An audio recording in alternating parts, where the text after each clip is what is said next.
What's up, world? It's Pendarvis Harshaw here in the building with Artencia Young and Leon Sykes. Thank you for joining me today. How are y'all doing? Doing good. Thank you. Doing good. Thank you for having us. Good.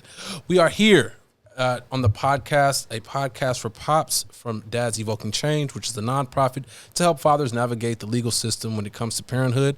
But we'll be talking about more than just the legal system. We'll be talking about mental health. We'll be talking about co-parenting. We'll be talking about what it takes to successfully raise a child in this world. Today's episode is very, very special to me because I'm with two people who I've known for some time, and it gives me an opportunity to get some more insight into some of the tools that they've gathered, and gives y'all an opportunity to share the tools that you've gathered with the world. And so, with that said, I think it'd be best if we start off with a little bit of an introduction, starting with Artencia. Tell us some more about yourself. What line of work are you in? Some more about your background. Sure. Hello, world. My name is Artencia Young, and I am a licensed family childcare provider here in Oakland. I am originally from Los Angeles and moved here to go to school and stayed. So I've been here for a while now. That's enough. enough? That's Okay. enough. Yeah, a little bit of bio. Just a little bit of bio. What else do I need to say? Yeah. No, that's great to know. Family background, place of origin, all of that. Cool. Leon, how about yourself? I'm a man of the people. I'm an educator. I'm a teacher. Done a lot of work in the community, but I can say now, when people ask me, tell me something, I teach. I teach 10th grade media studies in Oakland at Fremont High School, and still involved in things in the community, but overall, just an educator. Gotcha. Okay. And I mean, to just go ahead and throw it out there, I've known Leon for about half of my life, right? And I've known Artencia for about 6 years now.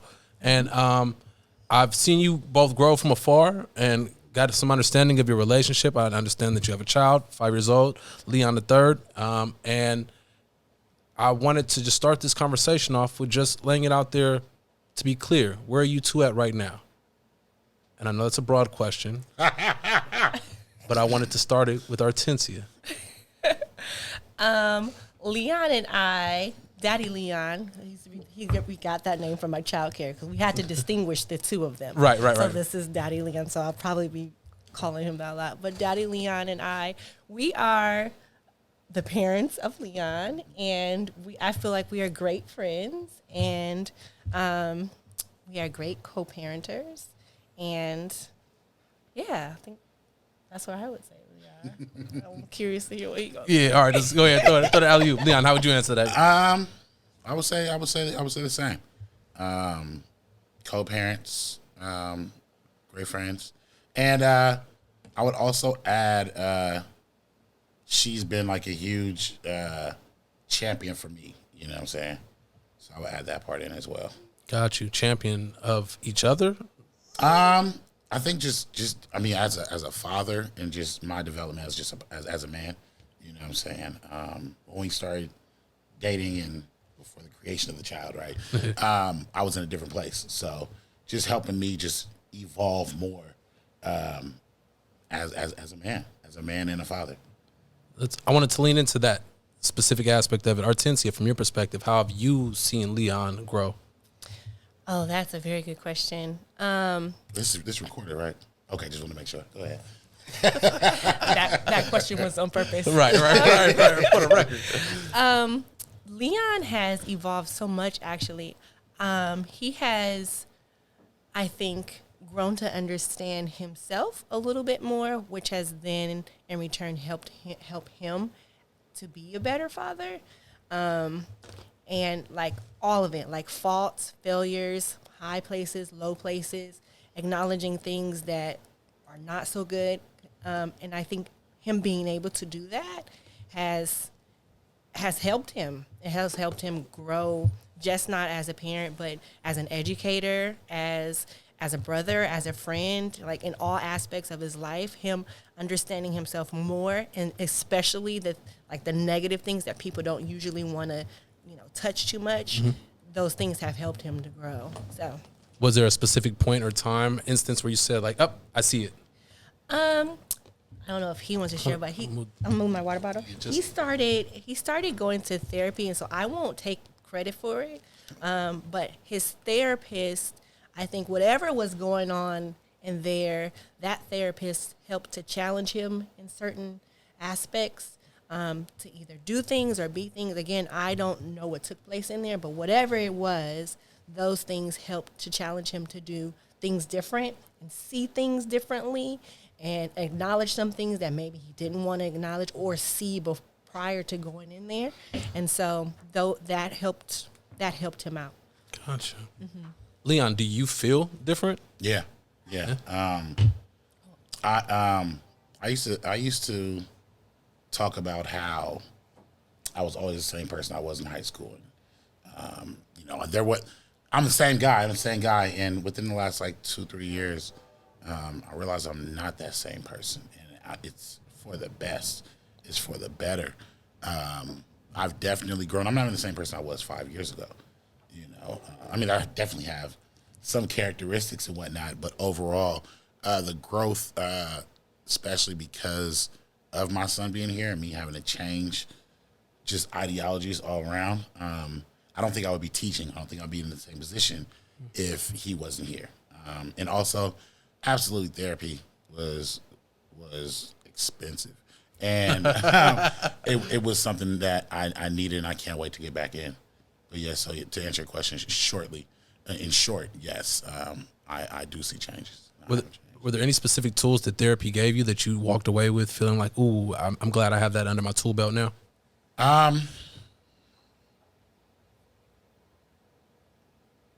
It's hard to explain. I'm a self-analytical person.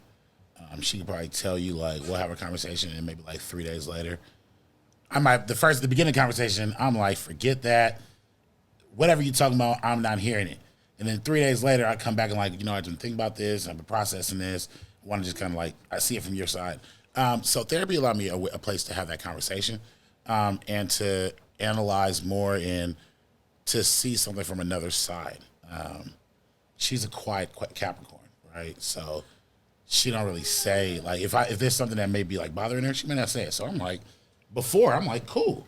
I'm going to keep doing what I'm doing because nobody's saying nothing. And, therapy woke me up to you. That's me looking at my son. That was that yeah without talking. But therapy allowed me and pushed me to know and be more considerate. Be more considerate of the unsaid things. Of the unsaid things and just in general. I was before the pandemic, I was hosting parties, and I would say, so from 2015 when Leon was born to I want to say about the middle of 2019, I was out. I'm doing shows. I'm hosting events. I'm out drinking. I'm out. That's what it is. This is what I have to do.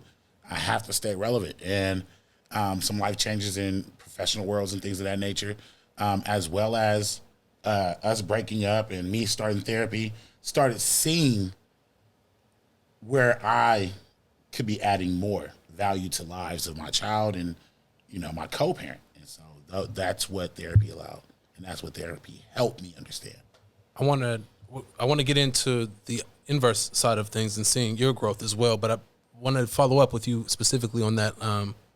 Before I get to that point, I want to ask you about your commitment to the community as a person who has a similar commitment to community, and knowing how that can tilt the scales in terms of your time and where you put your energy. So once you hit that point in 2019 and you've had this growth, and now we're at 2021, 2022, do you feel like you've lost something because of that growth? I've lost popularity. And honestly, that's it. I normally am. We're around Christmas right now. Mm-hmm. I'm normally Santa Claus. I'm normally doing all these things. This year, I'm doing nothing. I am focused on being a teacher. I am focused on being a father. What I've lost is popularity. I'm always going to be there for the community, but I also have to realize, as much as I want to be there, I have to be there for my son more, and I got to be here for her more, and she has things that she's starting to do, you know what I'm saying? So I'm like the stay-at-home dad, you know what I'm saying? She's starting to be out and do things that really mean a lot to her, to where I'm like, you go do that. I had my time. Like, let me, like, you want to go do something? It's not my day to have Leon. It's good. I'll take him.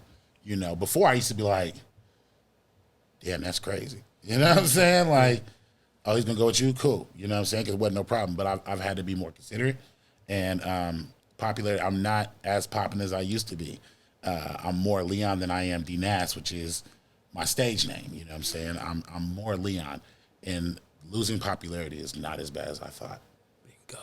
Got to where we wanted to get to. That's what I wanted to say. You know, just it's something that I can identify with. You know, where I know that being a socialite, being out in the community, I serve a purpose. It's a community service for sure, but it also does something for my ego. You know, it's a boost. And so when I put that on the back shelf and stay more focused on family, I lose some of that ego boost, but I hold on to what matters. That said, in what you just said in your past answer, you said you've seen Artencia grow some more recently. Yeah. In what ways? Stepping outside her shell.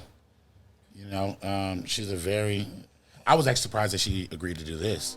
You know what I'm saying? When you hit me, I was like, I gotta hit Artencia. We'll see. I don't know. We'll see. And when she was like, Your name is what I do. Oh, okay. Well, thank you. If it happened to anybody, I was like, oh, no. I'm honored. But no, I mean, seeing her,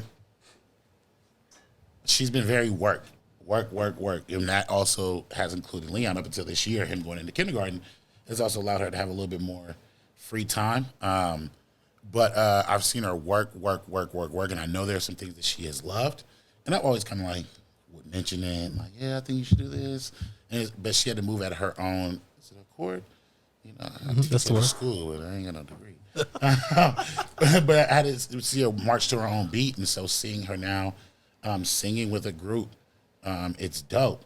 I don't get to be a hood rat as much as I would like, you know what I'm saying? But luckily, the Omarion variant is out here hitting us. But Touch. it's touching. But no, seriously, seeing her be able to step out in that way, and me become what I consider regular. I'm always going to be that guy in Oakland because I'm always going to be involved in something somehow, some way.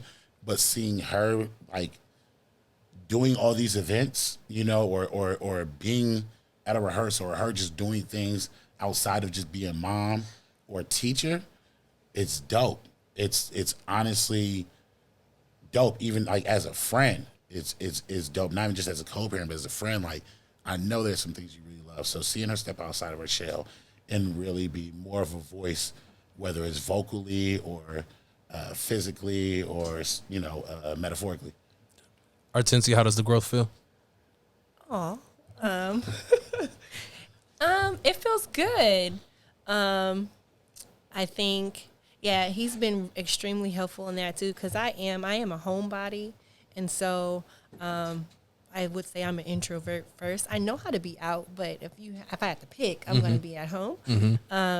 But being able to be out, and because I get to do what I like I like singing, background vocals specifically, no lead singing, but and he's allowed me to do that. He's given me some of that flexibility and freedom. Like, yeah, I'll take Leon. Cool, go to your rehearsal. And sometimes they're late, and he's like, no, just leave him here with me. I'm like, okay, because like he said, that wouldn't have been a thought early on. Like, no, he was gonna be in a town somewhere.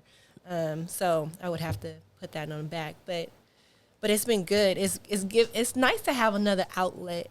Other than I love my children and I love what I do professionally, but having something different that's completely different, like there are no children involved at all. It's adults. Yeah. Adults. Yeah.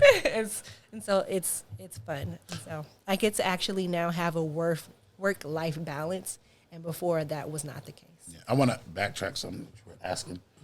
Also, what's important is that, to a certain degree, it's just us. You know what I'm saying? Like, her family's in L.A., and my sister lives here, but, like, it's really just me and her making it happen. And so that's another part that came into it. My dad passed 2017, and my mom passed 2015. So having those losses, I realized also mortality. So that was also what made me step up. Not saying I wasn't there, but I didn't do as much as I could. You know what I'm saying? Right. So that's what made things change. And then also just knowing that she's she don't need me. You know what I mean? That's a scary thing to admit, and I know people don't like when people say that, but like, Hortensia is a very strong, independent person, and if I were to walk out and just disappear, it'd be a little bit stressful, but she don't need me. You know what I'm saying? So it's like, yo, I have to sometimes tell, like, no, he's coming with me if you have a rehearsal, or if there's something going on, he's coming with me. Yeah. Like, I need you to go have fun. Dope. You know? Yeah, so. Dope. Just really push each other. I want to clarify his statement, though. The need part, because I do need him. Right. Like, I need him because of him. You know what I mean. Like, I know. And, though, there's a lot of women, though, that feel like are probably, like, that are like that. They're strong and independent, but I want to know, I'm not a man. And so, I'm a daddy's girl. Yeah. So, I need him for him. Right. Because there's some things that he's going to have to learn that I will not be able to teach. Yeah. And so, I need him for that. Like, I need him around. And so, like, I don't beat up on him as much about his help. I'm like, I need you around. Yeah. Like, I need you here to help guide him, because I won't be able to do it. And so, yeah, I do. That's dope. But both of what you just said is the point of this show right here. This episode is the mindset. The mindset of a man, the mindset of a woman, the mindset of two parents coming in and saying, we are going to make this work because we don't need each other, but we need each other. Right. You know, like there's necessity there. Before we got to that point, very much needed sidestep, we were talking about you and experiencing what I like to call this third space, right? And I'm a firm believer in this third space thing, where you have work, you have home. You need a healthy third space as an adult to go to, somewhere outside of the bar, somewhere outside of the homie spot where you smoke all day. Like, you need a library, a cafe, a rehearsal, a studio. And so you found that. Mm-hmm. And how is that helping with your co-parenting? That's a good question too. I think it makes me happy because I have that third space. I don't think I'm as disgruntled or me. He has to verify that. He has to verify that. But because my third thing makes me happy, I think that it transfers over to the other two areas, and so I can be more free and, pleasant to be around. Because I mean, your work isn't just work. Your work is also with other children. Mm-hmm. And then you go home and you are with your child. And so, that third space is needed. I couldn't imagine. Needed. Yeah. It's very important. But like you said before, I didn't have that. It was very much work, and then be with him. And so. And I think it kind of made us to a certain degree resent each other at times. You know what I'm saying? Because we didn't have that outlet. The pandemic is one of as detrimental as it's been to a lot of people, and just even incomes and everything. Mm-hmm. For us, just as this partnership is one of the best things that happened. I agree. And that really pushed me to have more time. I was working 2 jobs. I've always worked 2 to 3 jobs. I've always. July of this year, it was over. Since July, I've only worked 1 job, to where it allows us, because we're scared of babysitters, so we don't know how to get there yet. Yeah, like we ain't, and if it ain't my sister or her sister, you know what I'm saying, we really ain't got nobody. Yeah. So the pandemic allowed us to really get more open, and to answer that, what she said, she a little less. But you definitely see that weight, and parents need that. Aside from the balance, you mentioned balance in terms of you not being out, being a hood rat. Yeah. Balance in terms of you having a third space. Balance in terms of therapy. Aside from these balancing acts that you've mentioned, is there another aspect or another element that you haven't mentioned that has aided your progress to this position? So I'm a spiritual person, and so I'm a Christian. My faith is in Jesus, but I'm not a religious person. spiritual person. So prayer is always at the top of my list. I pray in silence, and things that I struggle with, I'm having a hard time with, I pray and I journal. And so if I'm having a hard time with things, even if it's with him, if I'm having a hard time like trying to get something to convey something to him, it's in my journal. He probably don't know about it yet, right? But it's journaled down, and I'm like praying on it, because again, that's my belief, and it is helping me be patient. I've prayed for a lot of patience with this person. Yes, amen. Mm-hmm. We all have. He requires a good amount of patience, and so that is also one of my sources too, is praying and journaling.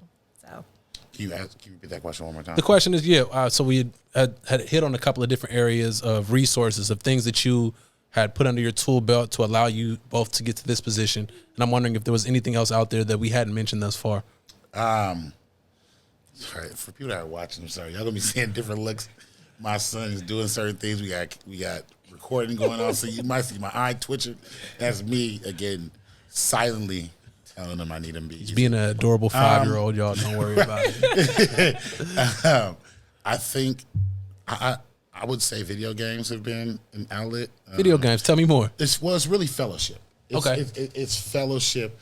I'm fortunate, you included, to be around really amazing fathers. And so the doubts that I have for myself, because I don't have my dad to go to. I have my uncle I could talk to, but I don't have my own father that I can call and just get advice. But just seeing my friends and the interaction they have with their children, as much as I joke around, when it comes to my son, I'm very kid gloves. I'm very, very, very scared. I'm very delicate. When it comes to him doing things, go sit down. But I'm very overprotective. Wrestle with him. Yeah, my friends inspire me, and that is my outlet. I know it doesn't sound like it, but it is my outlet for the fears that I have as a father. Like therapy and everything, those are all tools, but the fellowship that I have, it definitely is a really important tool for me. And to be clear, it's video games while you're on the headset, talking to people, interacting. My boys got me in the last 2-3 years, got me into investing. Got me to file taxes that I ain't filed in a while. Hallelujah. But and honestly, just as a father, we've had conversations just about our children and have set up play dates and all these things, and it's been important. It's helped me to see. I mean, while we're co-parenting, we're both single parents, so it's it's helped me as a single father that I can't always hit her. You know what I'm saying? So yeah. The outlet. Very much so. Yeah, that group chat. The group chat there are benefits to it. A lot of jokes and memes and stuff, but But yeah, fellowship and having somebody to bounce ideas off of. And that was one of the questions I wanted to ask you all, is that when you think of models for this structure that you have, where do y'all turn to? TV.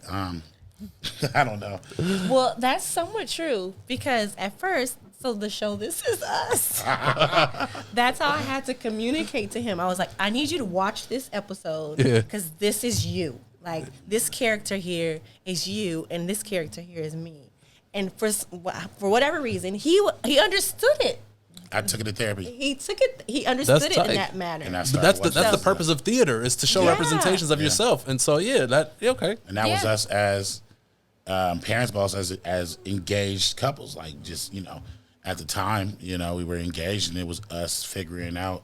And it made me really look at where I was at. You know what I'm saying? And even I watch shows now. I watched the one of the last episodes of Insecure, and I hit her yo, this episode triggered me.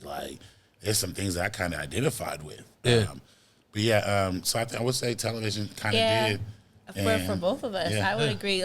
Watching some of those shows is oh yeah, this is us right here. This is let's just take this out and use this example. This sums us up right here. And so, but as far as persons, can't really say. I come from the toxic Bay Area, where I can probably name on my hand the amount of healthy relationships I've seen It's really more. There's been a lot of her, just kind of not allowing us to get in each other's ways than anything in the beginning. Yeah, but ain't no models. Ain't been no models. It's just she's just hella nice, and I was like, okay, let me. Rather than I see her upset, Try to figure it out. We're gonna figure it out, and that's my favorite. She'll tell you that's my favorite thing to say. Favorite thing to say is figure it out. I'm gonna figure it out. Yeah. I ain't got no plan. We're gonna figure it out. Yeah. And I come from a 2-parent home. My parents have been married for over 40 years. And I have a lot of long marriages within my family. So I know what a healthy marriage looks like. It has its ups and downs, and but what I've seen and what I've learned is their tenacity. Even somebody else asked me, so how it is to co-parent, and I'm like, it's all communication. Whether we were married or not, my parents still got to communicate. People still have to communicate. All relationships have to communicate in some form. Now, we weren't the best communicator. I'm going to speak for myself. I was not the best communicator. We communicated very different, and I'm acknowledging that. I also learned that in therapy, too. Okay. What type of communicator. I'm like, yeah, it was in my head, but I didn't articulate it. So he wouldn't have known because he's not a mind reader. Right. And so I had to become a better, communicator. And so, watching my parents.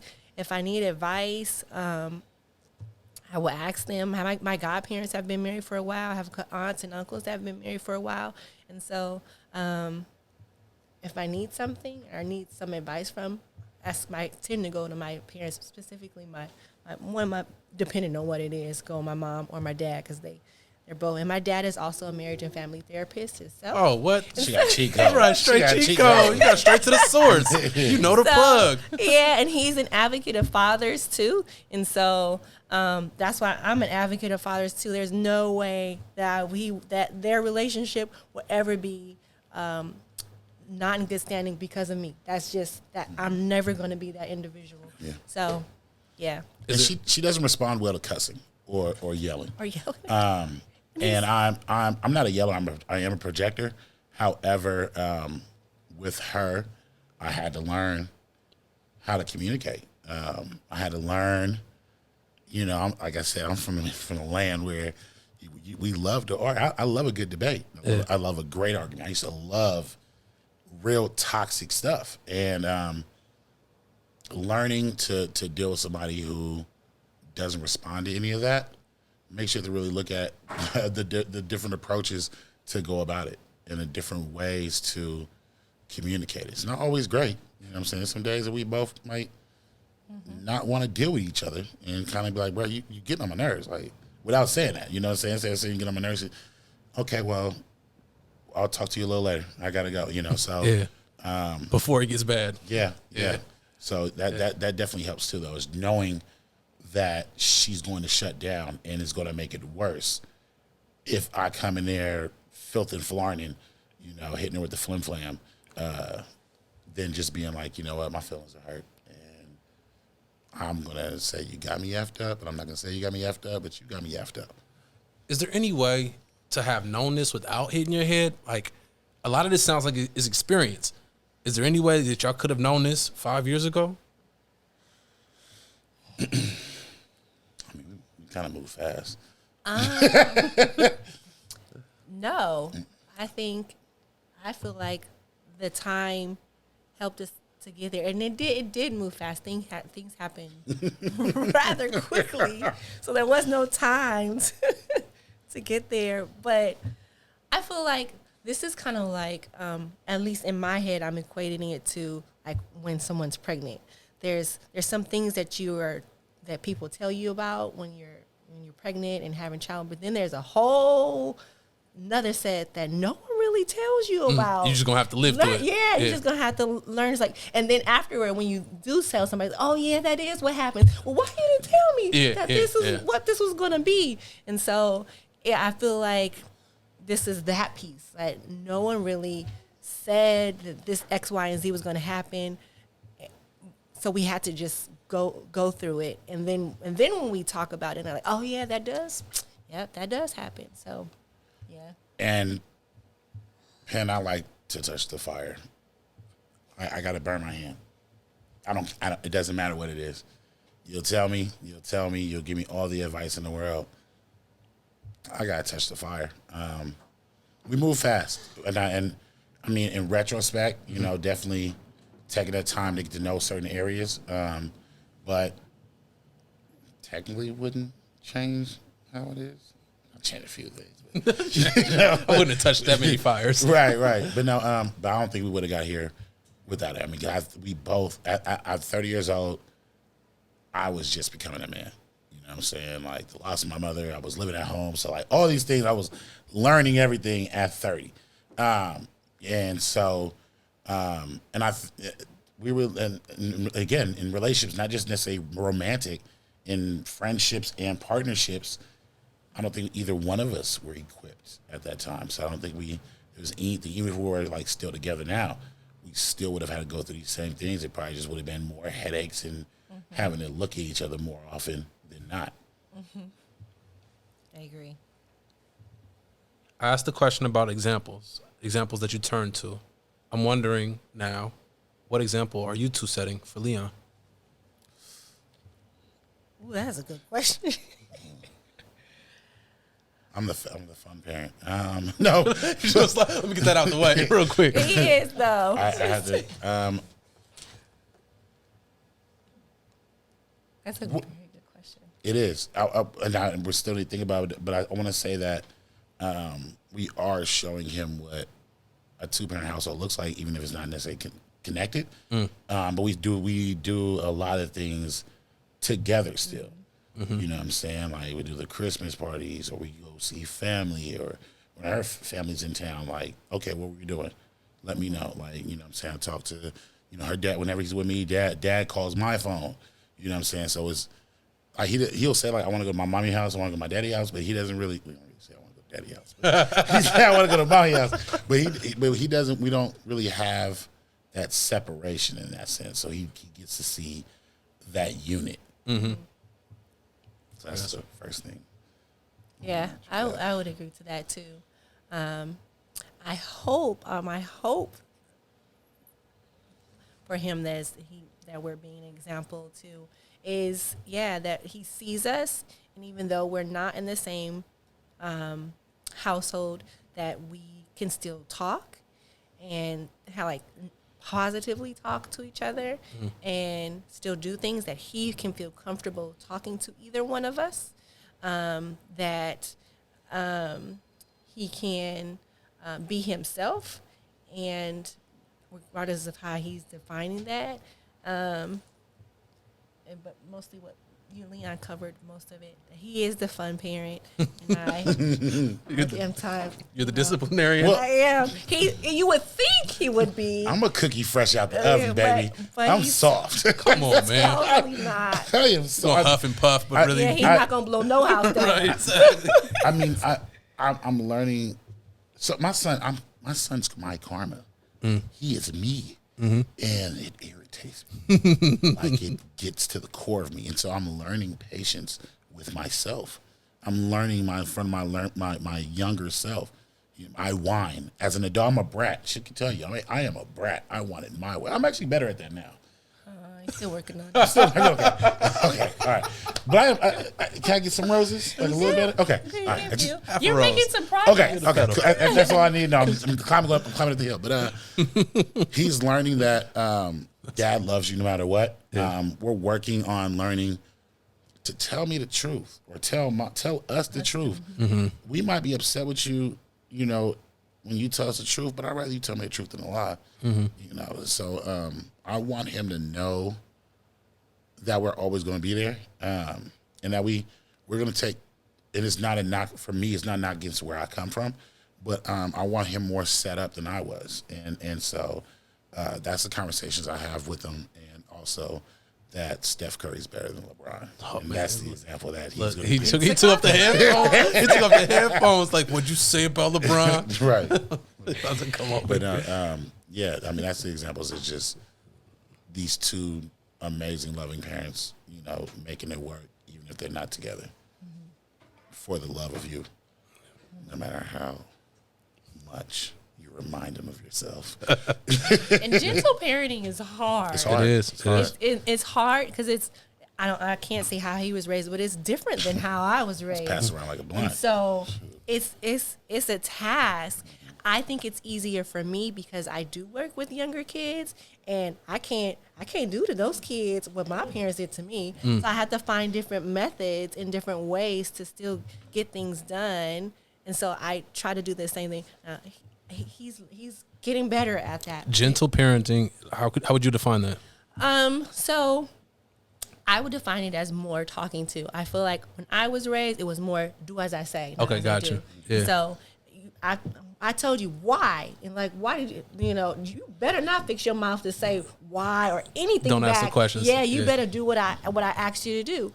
Our child, and then when he first started, as he would say, it would grind his gears.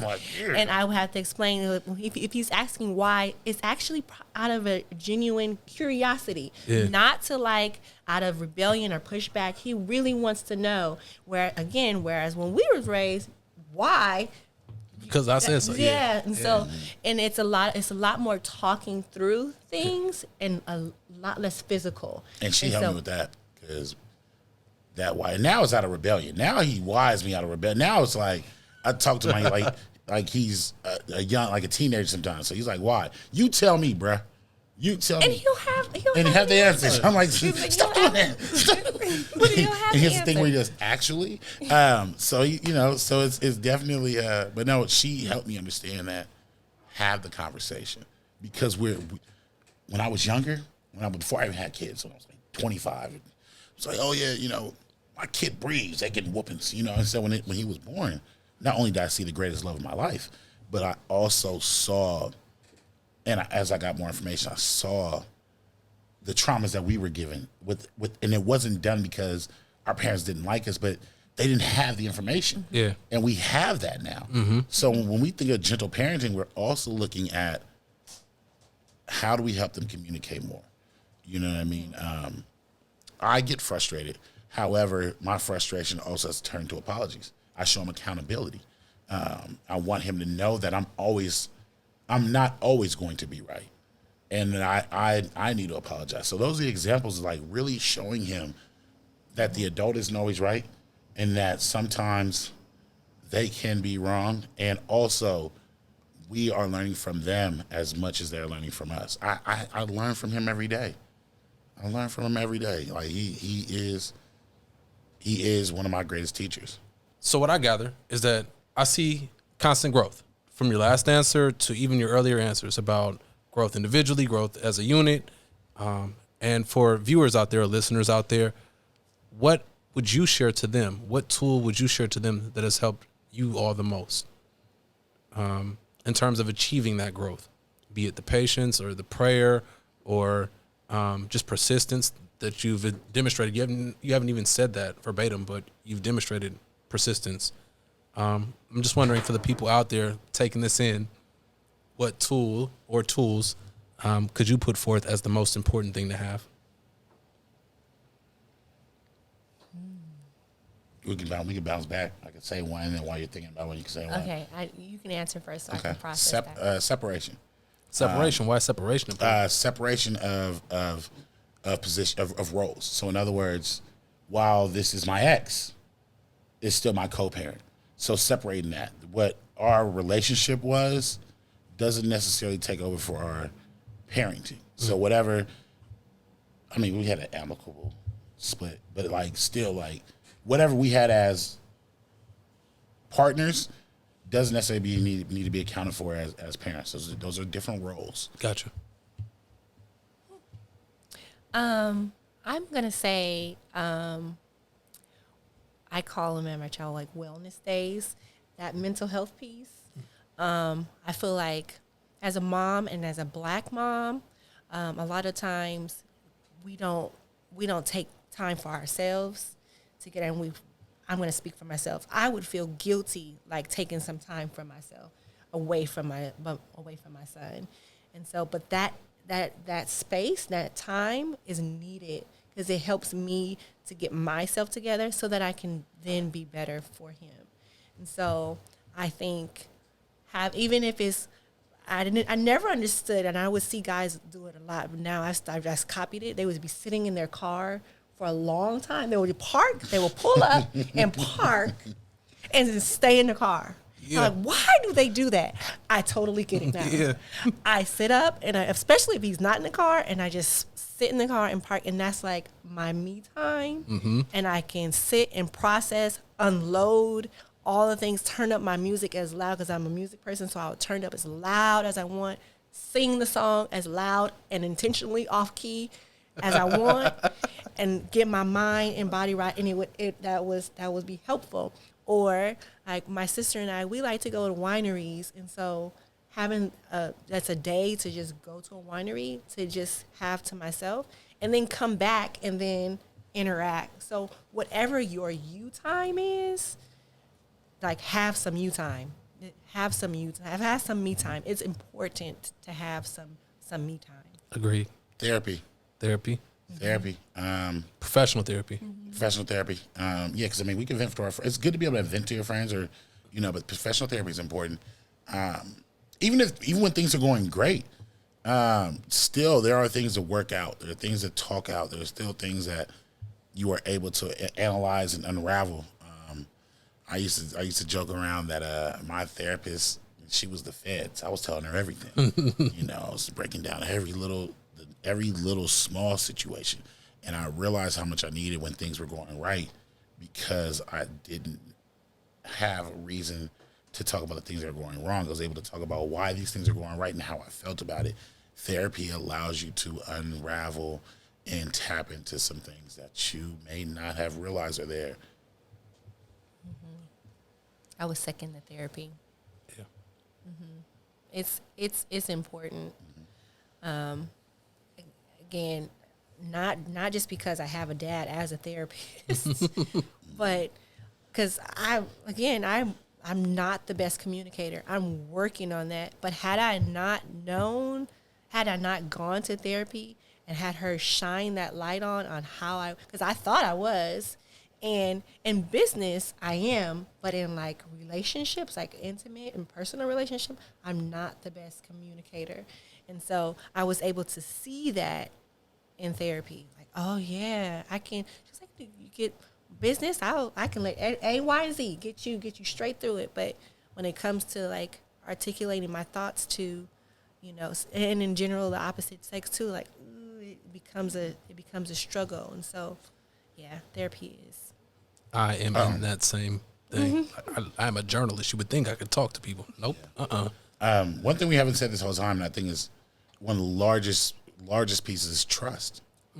Is trust. I trust her everything. You know what I'm saying? And like trust is important. Like knowing that you are trusted, or knowing the person that you trust, really goes a long way. If you don't have trust, if you don't have that love there and that trust, it's really hard. So making sure that you have trust and are trustworthy.